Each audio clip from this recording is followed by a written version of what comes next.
Hello guys, mag-init tayo ng leftover dito sa UK. Pag naghanda ka, maraming tira. Pag sa Pilipinas, ubos. Ayan oh, ang mga dinala nila yung bihira lang kinakain.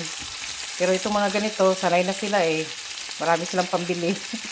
Kaya di na nila halos kinakain. Ayan. Ako na lang kumain, kaya kunti lang niluto ko eh. Ayan, ang tilapia to eh.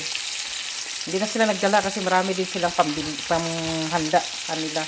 May mga ulam din daw sila. Ayan, nadurog na tuloy. Ayan, leftover lang yan. Bye.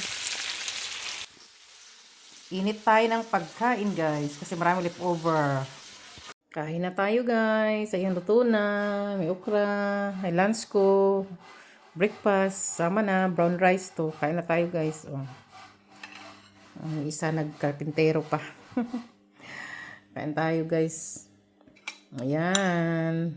Lumabas na yung buto. Ako lang kakain. Ayan guys. Happy Sunday. Thank you everyone. Bye-bye. Bagoong ako guys. Oh, sabi ni Habi, bagger off daw tawag niya dyan. Bagger off.